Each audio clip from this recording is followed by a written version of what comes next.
बिस्मिल्लाहिर्रहमानिर्रहीम। अस्सलाम वालेकुम नाज़रीन, मैं हकीम मोहम्मद सलमान आपको वेलकम करता हूँ बैतुल हिकमत में, जो कि गुज़श्ता कई नस्लों से इंसानियत की भरपूर खिदमत करता चला आ रहा है। नाज़रीन, आज हम बात करेंगे दुनिया के रंगों और रौनक की वजह पर, यानी बच्चों पर, जिनकी बदौलत दुनिया में रंग और रौनक है, जिनकी वजह से दुनिया खूबसूरत नज़र आती है और हमें जीने का मकसद हासिल होता है। जी नाज़रीन, आज हम बात करेंगे बच्चों के एक इंतहाई पेचीदा और तकलीफ़ दे मर्ज़ पर, जिसमें एक छोटे से मासूम बच्चे को बहुत ज़्यादा तकलीफ़ बर्दाश्त करना पड़ती है। आज हम बात करेंगे उम्मुस्सिबियान पर। उम्मुस्सिबियान, जिसको तिब में बच्चों की मिर्गी के नाम से भी याद किया जाता है, उम्मुस्सिबियान के नाम से भी याद किया जाता है।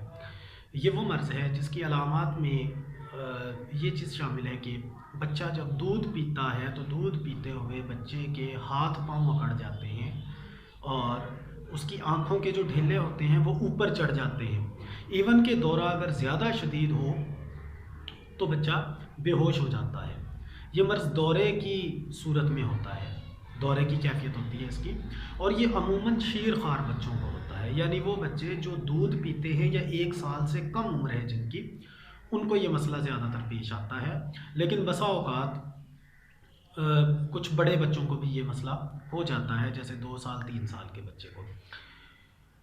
तो नाज़रीन, अगर हम इसके असबाब की बात करें कि किन वजूहात की वजह से या किन वजूहात की बुनियाद पर यह मर्ज़ लाहक होता है, तो उसमें सबसे जो मेन वजह है वो ये होती है कि जब बच्चे की वालिदा ज़्यादा देर हज़म और बादी चीज़ों का इस्तेमाल करती हैं, तो चूँकि बच्चे ने फीड करना होता है वालदा को, तो वो सारे का सारा असर बच्चे के अंदर जाता है, जिसकी वजह से ये मामला पेश आता है। दूसरी वजह ये भी हो सकती है कि बच्चे की दिमागी क़ुव्वतें ज़ईफ़ हों, जिसकी वजह से ये मसला पेश आता है। कब्ज़ भी इसका एक बहुत बड़ा सबब है, यानी वालदा को कब्ज़ है या फिर वालदा ऐसी ग़िज़ाएँ खाती हैं कि जब बच्चे को फीड करवाया जाता है तो उससे बच्चे को कब्ज़ होती है, तो उससे भी ये मामला पेश आता है। तो अगर हम इसके इलाज की बात करें तो नाज़रीन, सबसे पहले ये बात जहन में रखें कि अगर बच्चे को दौरा आता है तो जिस वक्त दौरा आए बच्चे की आंखों के ऊपर हाथ रख लिया करें, उसकी आंखों को अपने हाथों से बंद कर लिया करें। अदरवाइज़ अक्सर ये देखा गया है कि बच्चे इस मर्ज़ की वजह से भेंगे हो जाते हैं, यानी उनकी आंखों में फ़र्क आ जाता है।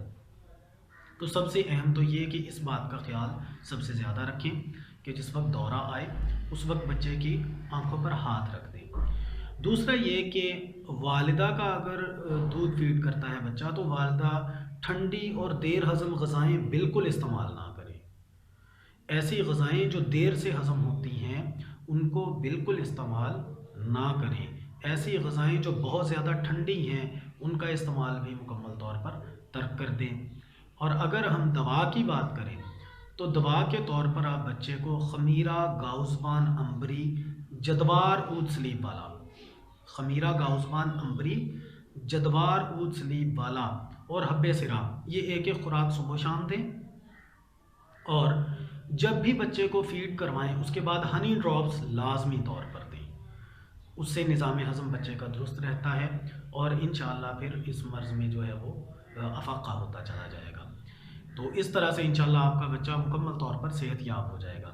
अगर आपको फिर भी लगता है कि आपका बच्चा ठीक नहीं हो पा रहा, बच्चे की तकलीफ़ जो है वो बतदरीज जारी है, तो याद रखें बच्चों का इलाज बहुत ज़्यादा हसास होता है और बहुत ज़्यादा जल्दी करना ज़रूरी होता है, क्योंकि ये ग्रोथ की वो स्टेज होती है जहाँ पर अगर बच्चा खुदा न खास्ता किसी भी मर्ज़ का शिकार हो जाता है तो वो ज़िंदगी में अपने बहुत देर पा और लंबे असरात छोड़ता है वो मर्ज़।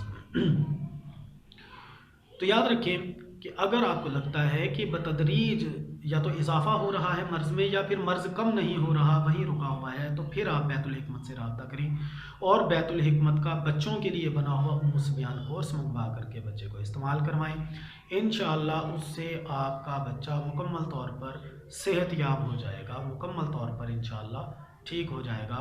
उम्मुस्सिबियान कोर्स अब तक हज़ारों बच्चों को खिलाया जा चुका है, इस्तेमाल करवाया जा चुका है اور الحمدللہ اللہ تعالیٰ کے فضل و کرم سے، اس کی رحمتوں سے اب تک ہزاروں بچے ہیں جو مکمل طور پر صحت یاب ہو چکے ہیں۔ تو انشاءاللہ آپ کا بچہ بھی مکمل طور پر صحت یاب ہو جائے گا۔ غذا اور پرہیز کی اگر ہم بات کریں تو بچہ اگر خود غذا لیتا ہے تو اس کو بکری کا شوربہ، مرغ کا شوربہ، دال مونگ اور پرندے جتنے بھی ہیں جو حلال ہیں ان کے گوشت کی یخنی یا شوربہ صرف یہ استعمال کروائیں۔ اور اگر والدہ فیڈ کرواتی ہیں تو وہ بھی سیم یہی غذا لیں گی، باقی تمام چیزیں مکمل طور پر بند کر دیں۔ پرہیز کی بات ہم کریں گے تو پرہیز میں تمام چیزیں شامل ہو جائیں گی ان چیزوں کے علاوہ، یعنی ہر چیز ایک دفعہ بند کر دیں۔ اگر آپ روٹی بھی کھاتی ہیں تو روٹی آپ ان شوربوں کے اندر بھگو کر کے استعمال کریں، بالکل نرم کر کے استعمال کریں، کیونکہ آپ کے بچے کی زندگی اور اس کے مستقبل کا سوال ہے، اس کی صحت کا سوال ہے۔ فاسٹ فوڈ، چائے، کافی اور جتنی بھی بادی اور گرم سبزیاں ہیں، باقی جتنی بھی غذائیں ہیں وہ تمام کی تمام، باربیکیو وغیرہ، آج کل پیزا شاورما وغیرہ کا بہت زیادہ شوق رکھا جاتا ہے، ان چیزوں کو مکمل طور پر بند کر دیں، یہاں تک کہ اللہ تعالیٰ کے فضل و کرم سے آپ کا بچہ مکمل طور پر صحت یاب ہو جائے، پھر دھیرے دھیرے ان کو اپنی غذا میں آپ دوبارہ سے شامل کر سکتے ہیں۔ تو ناظرین، ہو سکتا ہے یہ ویڈیو آپ کے کام کی نہ ہو، لیکن اس کو صدقہ جاریہ کی نیت سے اللہ تعالیٰ کی رضا کے لیے اور انسانیت کی فلاح و بہبود کے لیے زیادہ سے زیادہ لوگوں کے ساتھ شیئر کریں، میرے چینل کو سبسکرائب کریں، میری ویڈیوز کو لائک کریں اور زیادہ سے زیادہ شیئر کریں تاکہ انسانیت کا بھلا ہو سکے، انسانیت کا فائدہ ہو سکے۔ اللہ تعالیٰ ہم کو اس کا بہت بڑا اجر عظیم عطا فرمائے اور اللہ تعالیٰ ہمیں مزید آسانیاں بانٹنے کی توفیق عطا فرمائے۔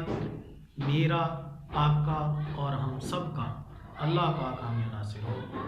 ملتے ہیں انشاءاللہ اگلی ایک ایسی ہی انفارمیٹیو ویڈیو میں، تب تک کے لیے فی امان اللہ، اللہ حافظ۔